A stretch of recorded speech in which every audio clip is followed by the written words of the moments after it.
Bonjour et bienvenue dans la vidéo numéro 69 pour les 3e D. Nous sommes toujours dans la théorie et on a dit qu'on allait faire des exemples de calcul de domaine de définition. Alors, dans chaque cas, déterminer le domaine de définition de f. Petit 1, f de x égale à 1 sur x plus 4. Je tiens à vous rappeler qu'il y a deux opérations qui sont interdites en mathématiques. On a déjà vu ça dans le chapitre 0 et dans le chapitre 1. C'est diviser par 0 et prendre la racine carrée d'un nombre négatif. Donc à chaque fois qu'on aura une fonction, il faudra regarder attentivement s'il y a des fractions et s'il y a des racines carrées. Alors ici, on a une fraction, donc il va y avoir des conditions d'existence.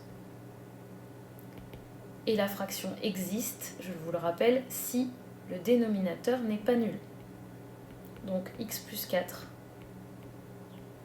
ne doit pas être égal à 0, ce qui signifie que x va être différent de moins 4.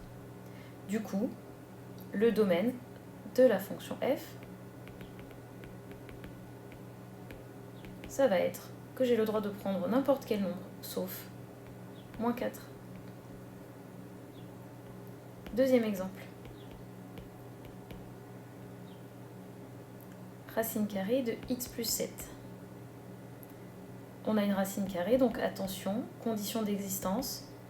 Ce qui se trouve sous la racine doit être obligatoirement positif ou nul. X plus 7 doit être supérieur ou égal à 0, c'est-à-dire x doit être supérieur ou égal à moins 7. Je vous réexplique rapidement ce que ça signifie. Si je fais une droite des réels, je place moins 7. Donc x doit être supérieur ou égal à moins 7. Donc x va être du côté orange. Donc le domaine de définition, ça va être tout ce qui est en orange, donc de moins 7 jusqu'à plus l'infini. Troisième exemple. Si vous êtes perdu, je vous invite à refaire des exercices des chapitres précédents.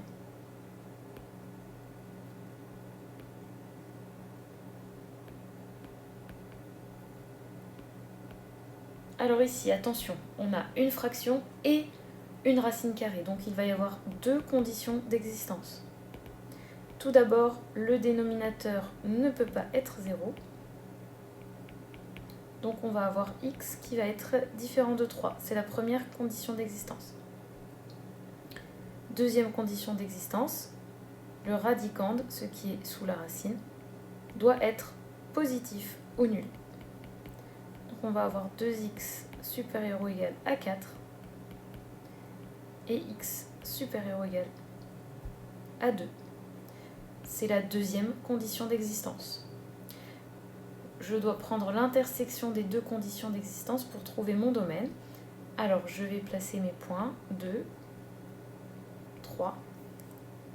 La première condition d'existence me dit que x ne sera pas égal à 3, donc je peux mettre ici un rond vide, un cercle vide. Et la deuxième condition me dit que x doit être plus grand ou égal à 2.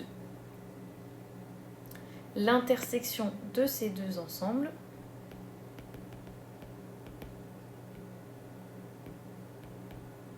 ça va être de 2 jusqu'à plus l'infini, mais privé de 3. Quatrième exemple. Je vous rappelle juste encore une fois que on peut aussi noter ça comme ça.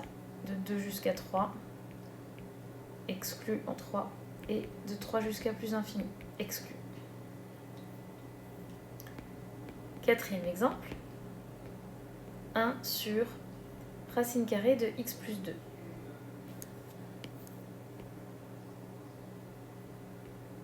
Ici, il y a deux façons d'interpréter les choses. Vous vous dites, ok, il y a une racine carrée et une fraction, donc je fais deux conditions d'existence, qui seraient d'abord la fraction, x plus 2 ne peut pas être 0, et la racine carrée, x plus 2 doit être supérieur ou égal à 0. L'autre manière de penser, c'est de dire, ok, qu'est-ce que ça signifie ça? à la fois positif ou nul et à la fois différent de 0, ben ça veut dire tout simplement strictement positif. Donc je vais écrire tout ça en une seule condition. Il faut que x plus 2 soit strictement positif. Il ne peut plus être égal à 0 à cause de la fraction. Et donc on a x qui est strictement plus grand que moins 2. Et donc le domaine,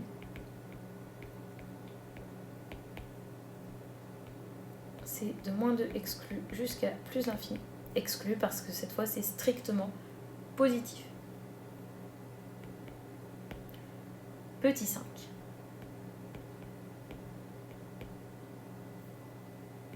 Racine carrée de x plus 11, le tout sur racine carrée de x plus 3. Alors nous avons deux racines carrées et une fraction. Tout d'abord la première racine carrée, donc x plus 11 doit être positif ou nul. Donc x doit être plus grand que moins 11. Première condition d'existence. La deuxième, je peux la mixer avec la troisième, comme dans l'exemple précédent. X plus 3 doit être strictement positif. Cela veut dire que x va être strictement plus grand que moins 3. Je me fais un petit dessin pour représenter les deux ensemble. J'ai moins 11 et moins 3. Alors d'une part, x va être plus grand que moins 11.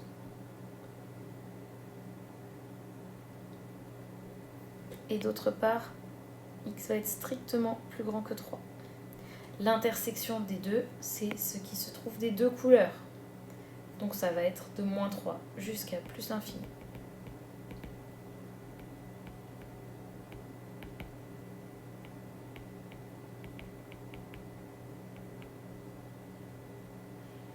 Exemple numéro 6.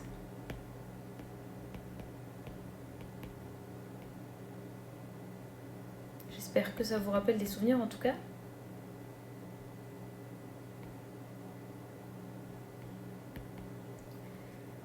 On a de nouveau trois conditions d'existence qu'on pourrait mixer en deux conditions d'existence. Tout d'abord, x plus 11 va être positif ou nul, c'est-à-dire x est supérieur ou égal à moins 11. Et la deuxième, comme tout à l'heure, on peut la mixer parce qu'avec la troisième, il y a la fraction et la racine carrée. Hop.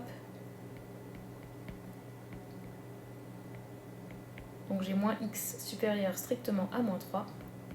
Et là, attention, quand on divise ou qu'on multiplie par un nombre négatif dans une inéquation, on doit changer le sens de l'inéquation. J'espère que vous savez toujours ça. Regardons un petit peu le résultat. Donc on a la première condition, x va être supérieur ou égal à moins 11.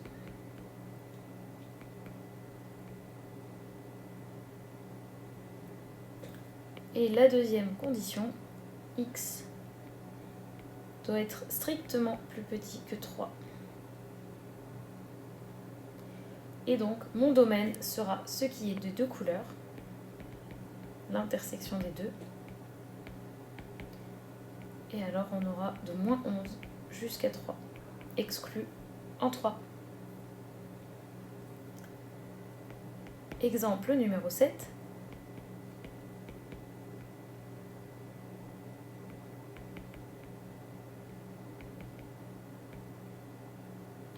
Alors, celui-là, il est différent du précédent. Attention, quand je suis dans les fonctions, je ne peux pas utiliser les règles qu'on a vues en 5e. Vous vous rappelez, c'était ça. Pour le faire, il faudrait faire les conditions d'existence de chaque, du numérateur et du dénominateur, regarder qu'ils sont positifs, etc. Donc je ne change pas l'écriture. Ici, on va avoir deux conditions d'existence. La première pour le dénominateur, x plus 3 ne peut pas être nul. Et la deuxième, pour la racine carrée, ce qui se trouve à l'intérieur de la racine carrée doit être positif ou nul. Et là, attention, il faut calculer les valeurs critiques. Vous vous rappelez, on a un quotient qui doit être positif. Il faut faire un tableau de signes. On ne peut en aucun cas séparer le numérateur et le dénominateur dans deux calculs. Ça, c'est dans le chapitre 0 et le chapitre 1. Attention, valeur critique. Donc on a d'une part x plus 11 égale 0 comme valeur critique. Et x plus 3 égale 0, ça on avait déjà vu dans la condition d'existence. Tableau de signes. Alors je vous rappelle que dans la première ligne, on met x et on met toutes les valeurs critiques. Dans le bon ordre.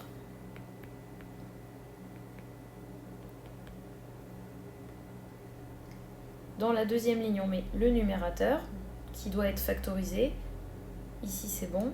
Ou alors les facteurs, enfin chaque facteur. Et le dénominateur ici, x plus 3. Et dans la dernière ligne, je mets le quotient.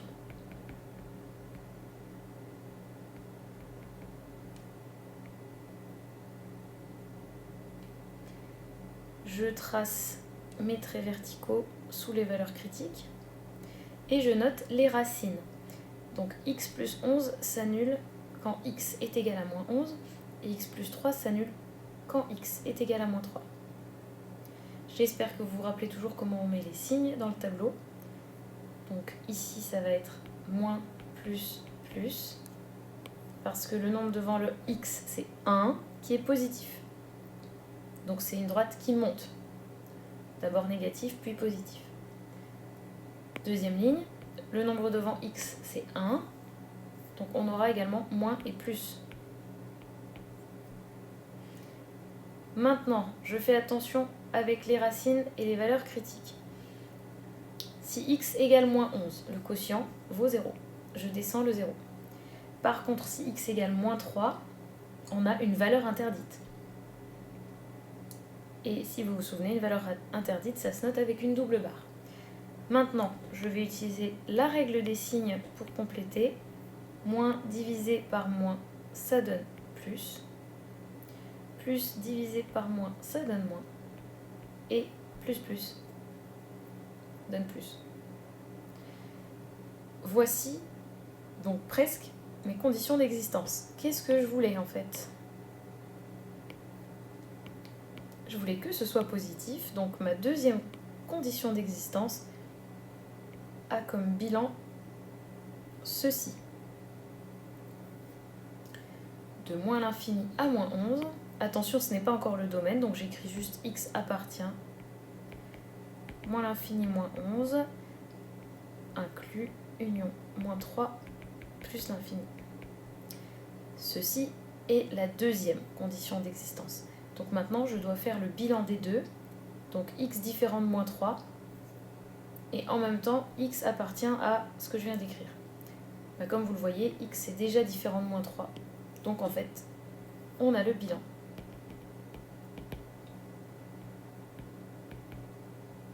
C'est de moins l'infini jusqu'à moins 11. Union de moins 3 jusqu'à plus l'infini. Ceci, il faut absolument savoir le faire de manière tout à fait automatique. C'est ce que vous aurez en deuxième, en première. Et comme je vous disais, ensuite on va devoir travailler sur les nombres qu'on trouve ici. Donc il ne faut vraiment pas se tromper dans le calcul des domaines. Je vais vous laisser pour l'instant, sinon la vidéo va être trop longue. Et à bientôt pour de nouvelles aventures. N'oubliez pas de mettre un petit like, ça fait longtemps. À bientôt.